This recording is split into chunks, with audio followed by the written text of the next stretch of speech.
So you think I'm going to hell? Sure. So I thought your argument was very interesting, especially as someone who has taken a logic course, has studied logic before.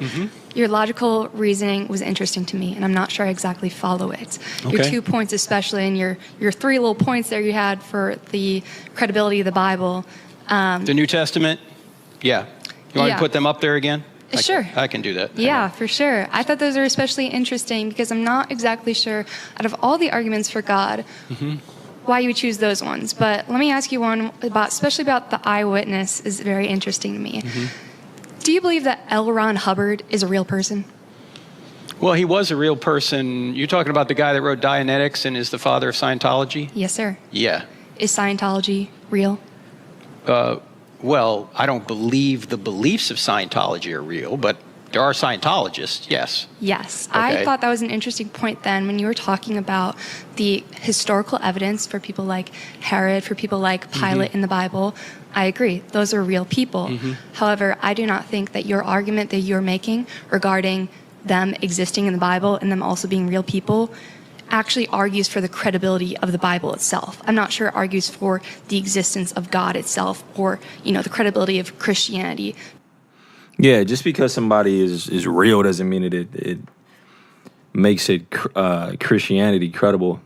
I think when he was alluding to those being real people, it's always a response to when people always say, they'll just lazily say, the Bible's a fairy tale, the Bible's just made up.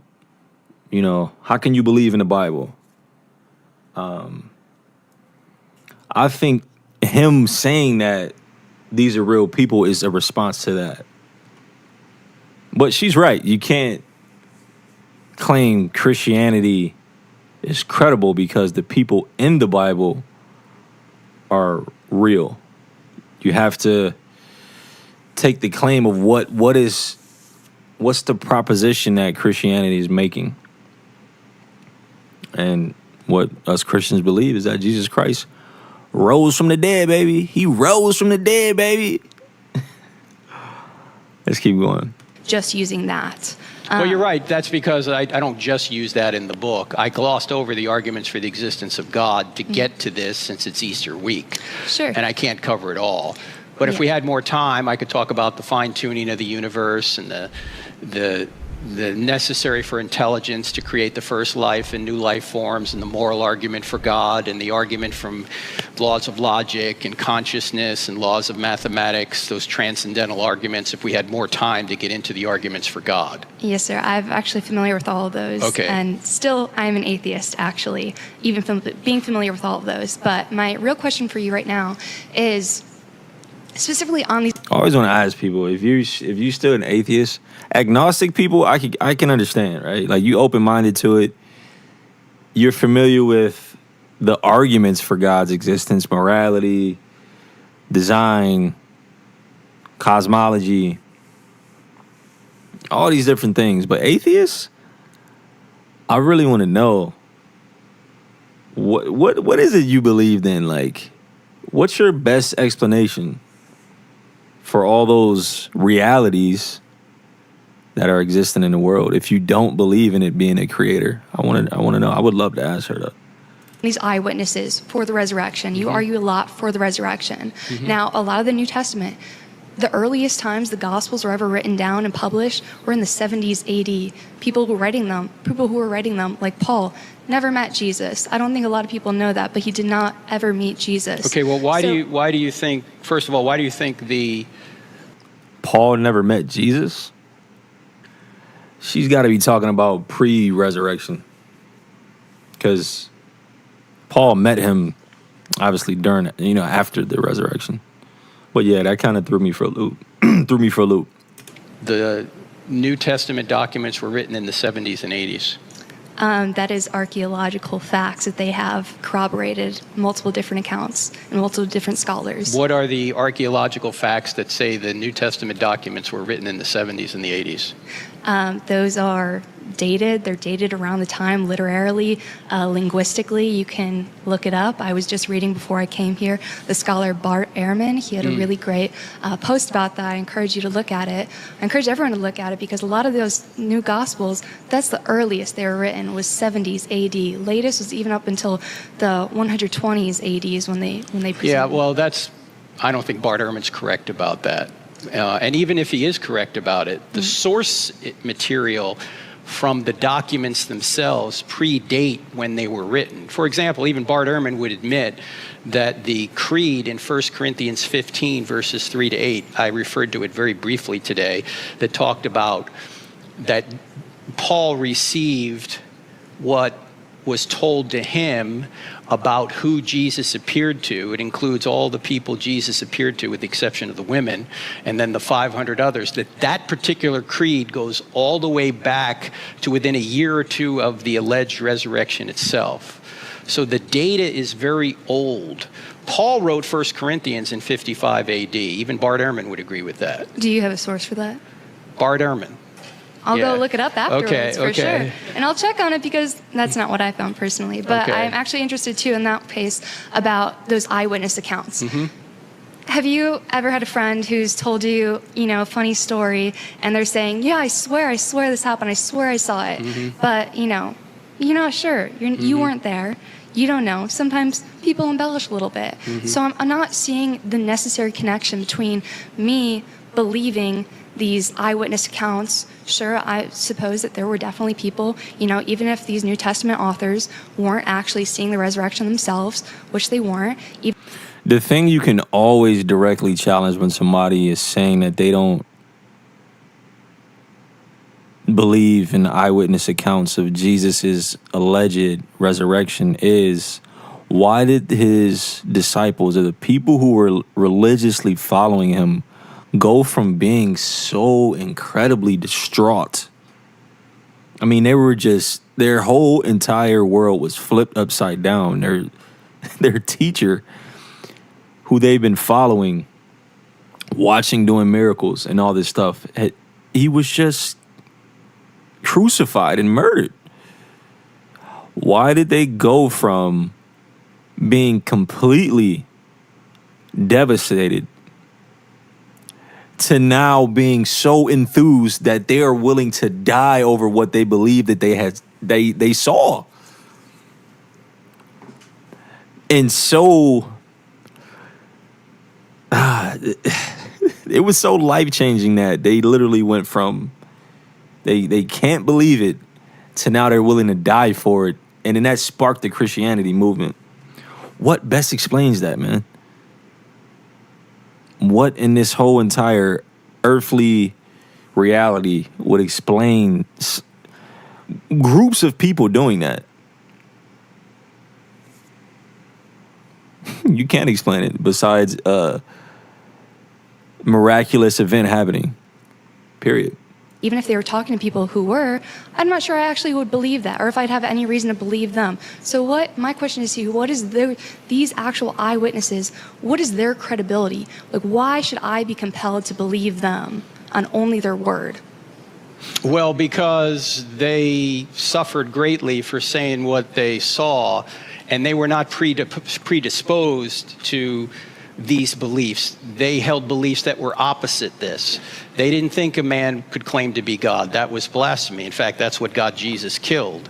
They didn't think one guy would rise from the dead in the middle of time. They thought everyone would rise from the dead at the end of time because that's what Daniel and Isaiah say.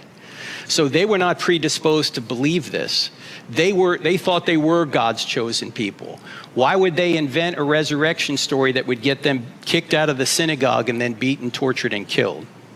I think that same argument, though, could be used for many other religions. I mean, the same thing. If every other major religion... Such as what? Sure, such as all of the people who have ever died for Islam, who have ever died for pagan religions, etc., things like that. I mean, I don't think it's a great argument to say, just because someone said, yes, this can get me great bodily harm, but yeah, I'm still going to die for it because I believe in it. I don't think I do not see the causal connection between them doing that, and the argument at hand.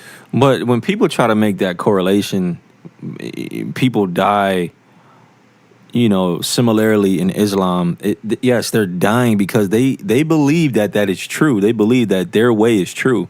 But with Christianity, it's different. People are claiming that Jesus never resurrected, and they claim that these disciples died over a lie. You know what I mean? Like, people will die over something they believe is true, but they're not going to give up their life over something that they know is a lie. You know? Like, you can go to jail for, not admitting to something that you know is a lie and lying about it, right? But to die and then multiple people do that, people don't do that. And being true. Why would they die for something they knew was false? I don't think, sometimes it's the same thing. It's like we were just talking about truth. I think sometimes I believe that they think what they saw was true. Okay, why would they think Jesus rose from the dead if he didn't? Why would they think that? Yeah, why would they think that? You can get me on this. If one person is willing to die for it and, maybe he's tripping out, he's hallucinating, or whatever reason you can cause, explain that. But it was groups of people doing the same thing. If it really was a lie, somebody would have gave in, man. Like, come on, man. Limited scientific knowledge back then, limited secondhand accounts. You hear from a friend of a friend of a friend. No. The people that saw it, why would Peter be martyred? Why would Paul be martyred? Why would James be martyred? For any other reason, I don't see the difference between that and any other religion, any other person who's ever been martyred for anything. Well, because these people witnessed an empirical event, a resurrection. There's nothing in Islam that says that is equivalent to what Christianity says. Christianity is basing their belief on an empirical event, that a man died after predicting he'd rise from the dead, and then he really did rise from the dead. Yeah. So there's no other religion like that. A man claiming that he's God, predicting that he would die, dying, and then rising from the dead. And in the whole backbone, the whole livelihood of Christianity rests in the fact, did he really rise from the dead or did he not? I think there's enough proof to rest in comfort that he did. Yeah, and I think you could say that for, So what's your explanation then? Hallucinations? Wrong tomb? What is it? I wasn't there, but that's a great thing. That's why I think I don't have to believe in it, because I wasn't there. I don't know exactly what happened. But that's why I don't feel unnecessary, feel like I'm compelled to believe in that. No one's compelled. You have free will. You go in the direction you want. But let me ask you this, Delaney. If Christianity really was true, would you become a Christian? I don't think it's true, and I don't think it will if it was. I don't think it's a good question, honestly. I don't think it is true. So the answer is no. Okay. If I gave you a book, would you read it? Sure, but that doesn't mean I wouldn't think it's not fiction. I think there's a lot of things. Let me just. God bless her, man. She's stubborn. She's stubborn at heart, but he's being patient with her. She's very stubborn. Ask you one more question, Delaney. Sure. Not because she doesn't believe in Christianity, but he's just asking a simple question, a direct question. I appreciate you bringing this up, but why would you not possibly want, if there is a God, him to offer you paradise by taking anything you've done wrong upon himself? Why would you not want a being like that to offer you forgiveness and paradise? I think that's a very interesting question, because I've always been of the opinion that I don't want there to be an afterlife. I find no comfort in it. I find more comfort in there being empty, black nothingness, genuinely. And I'm not saying this to be contrarian or to be, provocative. Genuinely, I think that is more comforting than living in this eternal limbo or whatever. People describe it as perfect happiness. I'm not sure, first of all, I don't see evidence for that. Second of all, I'm not sure I want that. Furthermore, I'm not sure that I would want to be there when I know people are, according to your religion, suffering somewhere else. If I know that, one of my friends who sinned for whatever reason is burning in hell forever and I'm just hanging out in heaven, I don't think that would be perfect happiness. I don't think I really want that. So I really do not honestly see what is compelling people to want there to be an afterlife, to want there to be. So if your friend, let's just relish in what she said. She said that she gets comfort and she's okay with it being just deep, dark nothingness and blackness after she dies. Now, this is where atheism kind of breaks down, because that right there is a product of atheism not really being rooted in something that is, or is pretty much foundationless. Because when you peel the onion back enough, you realize the fact that what she just said is a product of having a worldview where you believe there's really, at the end of the day, there's really no meaning to it. And you can't really honestly, logically convince me, although she's saying it out of her mouth, and you got to take her word for it, but you can't convince me that she really does believe that she would be okay with it being nothing but blackness and nothingness. And the reason I say that is because no matter what you believe and no matter your worldview, we are conditioned as human beings to want to live another day. Despite people, you may have exclusions where people are, mentally ill and they want to end their lives and things like that. But the people I know who tried to commit suicide and failed, the things that I've seen, and I have people I know that have tried to commit suicide, and what do they do when they don't succeed with that? They always regret it.